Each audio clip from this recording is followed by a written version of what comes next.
Queridos amigos, en esta conferencia abordamos el capítulo 11 del Apocalipsis. En el capítulo anterior, el capítulo 10, Juan recibe de un ángel poderoso, bajado del cielo, un pequeño libro abierto, que sin duda es el libro que el Cordero abrió en el capítulo 5. Juan asimiló el mensaje del libro y ahora debe proclamarlo. Y aún estamos a la espera de saber cuál es finalmente el contenido concreto de este libro.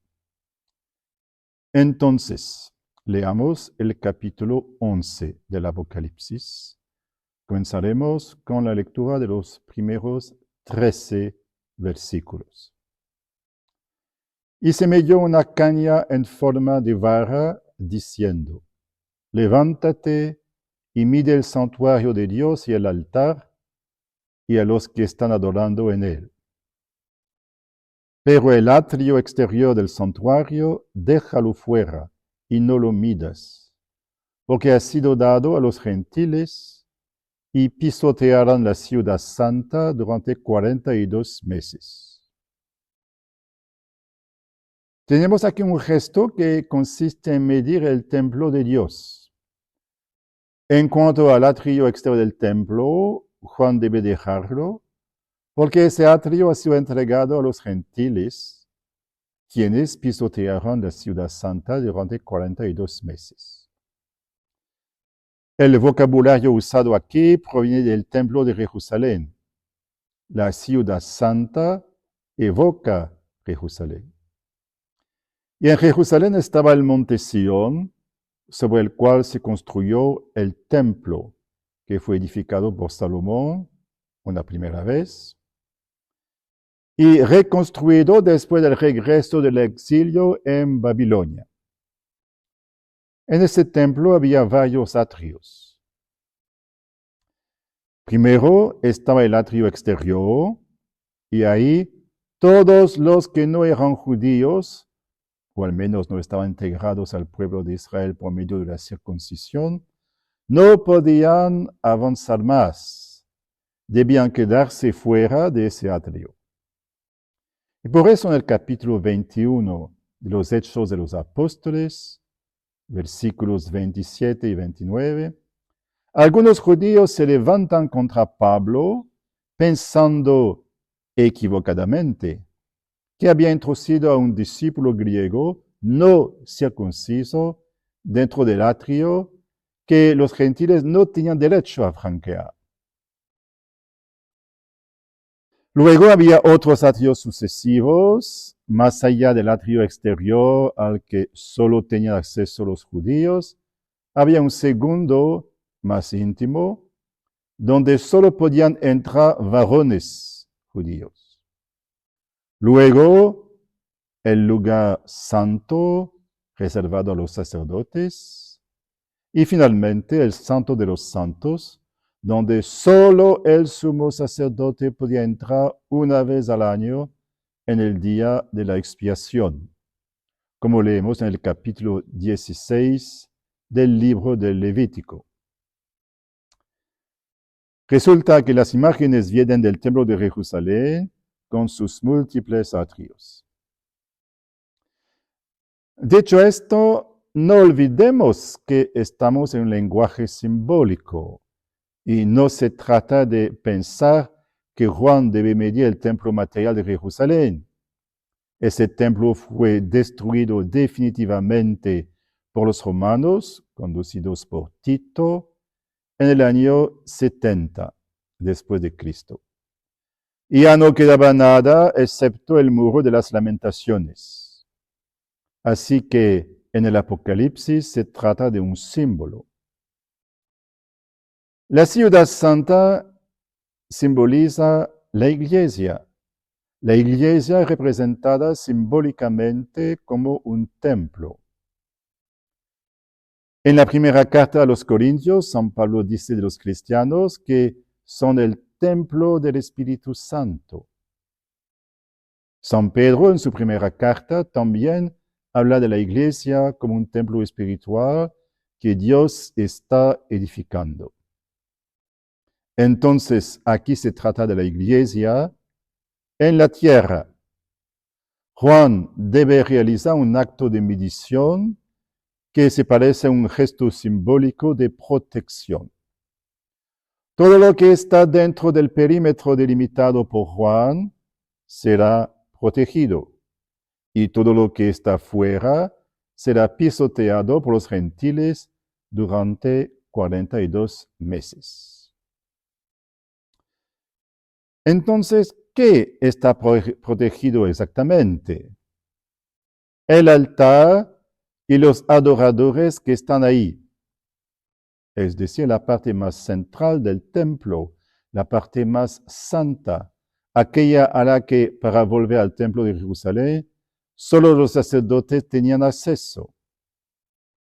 Y bueno, la iglesia es un pueblo de sacerdotes, como el Apocalipsis ya lo ha dicho en 2 ocasiones, en el capítulo 1 y el capítulo 5. En la iglesia también hay una parte santa, aquellos que concretamente viven de la adoración. Y lamentablemente no es el caso de todos los cristianos. Esa parte está protegida.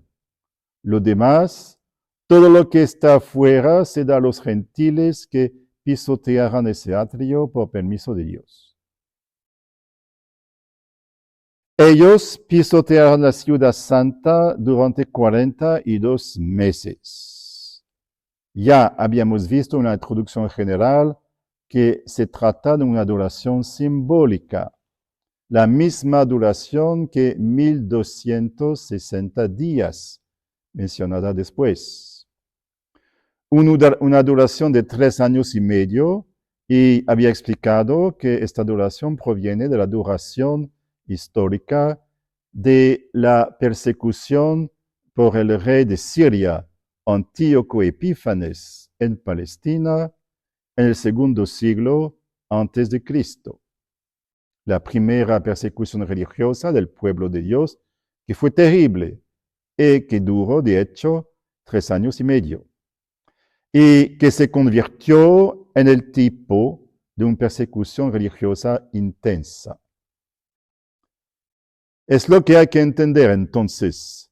Entramos en un tiempo de persecución religiosa intensa, cuya duración simbólica es 42 meses o 1260 días. Y durante este tiempo, bueno, parece que la iglesia conocerá una cierta contaminación, especialmente esa parte de la iglesia que no vive suficientemente de la adoración. Y haré que mis 2 testigos profeticen durante 40.260 días, vestidos de sayal. Estos son los 2 olivas y los 2 candelabros que están ante del seno de la tierra. Y si alguien quiere hacerlos daño, sale un fuego de su boca y devora a sus enemigos. Si alguien quisiera hacerles daño, es necesario que muera de esa manera. Estos tienen el poder de cerrar el cielo para que no caiga lluvia durante los días de su profecía. Y tienen poder sobre las aguas para convertirlas en sangre y para herir la tierra con toda clase de plagas siempre que quieran. Y cuando hayan terminado su testimonio, la bestia que sube del abismo les hará la guerra y los vencerá y los matará. Y sus cadáveres yacerán en la plaza de la gran ciudad que se llama espiritualmente Sodoma y Egipto, donde también su Señor fue crucificado. Y gentes de los pueblos, tribus, lenguas y naciones contemplan sus cadáveres durante 3 días y medio y no permiten que sus cadáveres sean puestos en un sepulcro. Y los habitantes de la tierra se alegran por ellos y se regocijan y se envían regalos unos a otros, porque los dos profetas fueron un tormento para los habitantes de la tierra. Y después de 3 días y medio, un espíritu de vida procedente de Dios entró en ellos, y se pusieron de pie. Y un gran temor cayó sobre quienes los contemplaban. Y oyeron una gran voz del cielo que les decía: subid aquí. Y subieron al cielo en una nube, y sus enemigos se quedaron mirándolos. Y en aquel momento sobrevino un gran terremoto, y la 10ª parte de la ciudad se derrumbó, y 7,000 personas murieron por el terremoto. Y los supervivientes quedaron llenos de temor y dieron gloria al Dios del cielo. Este episodio parece a primera vista bastante enigmático. Sin embargo, creo que es uno de los pasajes más importantes del Apocalipsis, incluso un pasaje crucial para su correcta interpretación. Descartemos primero una interpretación errónea que está muy extendida, la que pretende identificar a los dos testigos con dos personajes históricos concretos, como si Juan hubiera pensado en dos hombres determinados. Algunos, por ejemplo, proponen a Pedro y Pablo, que dieron testimonio de Cristo en la gran ciudad, que sería Roma, y que fueron martirizados ahí. Creo que es una interpretación equivocada, porque olvida que estamos ante un lenguaje simbólico que no debe interpretarse literalmente. La pregunta correcta antes es esta: ¿qué simboliza la figura de los dos testigos, de quienes se dice que son los 2 olivos y los 2 candelabros que están en pie ante el Señor de la tierra? Aquí hay una referencia clara al profeta Zacarías, capítulo 4. En ese capítulo, el profeta tiene una visión: un candelabro de oro con un depósito en su parte superior y 7 lámparas. Leemos en Zacarías 4:10: estos 7 son los ojos del Señor que recorren toda la tierra. Y más adelante, en los versículos 11 a 14, continúe preguntándole: ¿qué son esos 2 olivos? Uno a la derecha y otro a la izquierda del depósito. Pregunte por segunda vez: ¿y los 2 brotes de olivo, de los que emana el aceite, como oro a través de los tubos dorados? Me dijo: ¿no sabes lo que significan? Le respondí: no, Señor. Me dijo: esos 2 son los 2 ungidos, los que están ante el Señor de toda la tierra. En el contexto histórico del libro de Zacarías, esos 2 ungidos eran Zorobabel, la autoridad civil, figura de la realeza, y Josué, el sumo sacerdote, figura del sacerdocio. Ya hemos visto que el Apocalipsis considera que los cristianos son un pueblo de reyes y sacerdotes. Capítulo 1, capítulo 5. Por tanto, la alusión a Zacarías 4 sugiere que los 2 testigos representan la dimensión real y la dimensión sacerdotal del pueblo de Dios. Además, son 2 candelabros. En el Apocalipsis solo encontramos candelabros en el capítulo 1, donde se dice expresamente que los 7 candelabros representan las 7 iglesias de Asia. El candelabro, por tanto, es un símbolo eclesial. Pero en el capítulo 11 solo hay 2 candelabros. ¿Y por qué? No porque se trate de 2 personas concretas, sino por la ley de Moisés, que dice, para que un testimonio tenga valor jurídico, se requieren 2 testigos. De hecho, leemos en Deuteronomio 19:15, un solo testigo no es válido contra alguien en cualquier falta o delito, sea cual fuere el delito que ha cometido. Solo por la declaración de 2 o 3 testigos será firme una causa. Jesús mismo se apoya en este principio en el Evangelio de Juan 8, 17 a 18. En vuestra ley está escrito que el testimonio de 2 hombres es verdadero. Yo doy testimonio de mí mismo y además da testimonio de mí el que me ha enviado, el Padre. Por tanto, los testigos son 2 para que su testimonio sea jurídicamente válido y irrefutable. ¿Qué simbolizan entonces? Simbolizan a la Iglesia en cuanto da testimonio de Cristo. Un símbolo expresa siempre un punto de vista particular sobre la realidad. Aquí la Iglesia aparece en su dimensión testimonial. Profetizan durante 1260 días, el tiempo de la persecución, vestido de saco, signo de penitencia en el Antiguo Testamento. Pensemos en el capítulo 3 de Jonás, donde el rey de Nínive manda que todos, incluso los animales, se vistan de saco.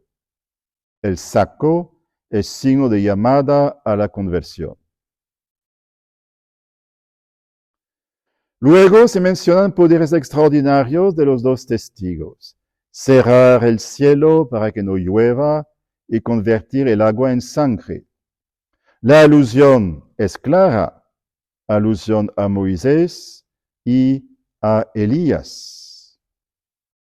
Leemos en el primer libro de los Reyes, capítulo 17, al inicio, Elías, el tesbita de Tisbe de Galaad, dijo a Ahab, vive el Señor Dios de Israel ante quien sirvo, que no habrá en estos años rocío ni lluvia, si no es por la palabra de mi boca. Y en el libro del Éxodo, Moisés convierte el agua del Nilo en sangre y golpea a Egipto con plagas. También el Apocalipsis alude al segundo libro de los Reyes, capítulo 1, donde Elías hace descender el fuego del cielo sobre los soldados enviados para arrestarlo. No se trata aquí de entender literalmente que la Iglesia tenga poder para destruir a quien la ataque. No, se describe a los testigos como si fueran Moisés y Elías. Moisés, que también de un otro punto de vista representa la ley, y Elías los profetas. Es interesante observar que en el episodio de la transfiguración en los evangelios sinópticos aparecen precisamente Moisés y Elías junto a Jesús como testigos de su gloria. Cuando los testigos terminan su misión, la bestia que sube del abismo les vence y los mata. Es una anticipación de la bestia del capítulo 13. Será descrita en los pormenores en el capítulo 13. Y sus cadáveres quedan en la plaza de la gran ciudad llamada espiritualmente Sodoma o Egipto, donde también fue crucificado su Señor. Y por eso algunos dicen que se trata de Jerusalén, porque ahí fue crucificado Jesús. mientras que otros dicen, no, es Roma. Bueno, en realidad se trata de Babilonia, la ciudad perseguidora. Recordemos lo que Jesús dice a Saulo en los Hechos de los Apóstoles, capítulo 9, 4 a 5. Él cayó a tierra y oyó una voz que le decía, Saúl, Saúl, ¿por qué me persigues? Dijo él, ¿quién eres, Señor? Respondió, soy Jesús a quien tú persigues.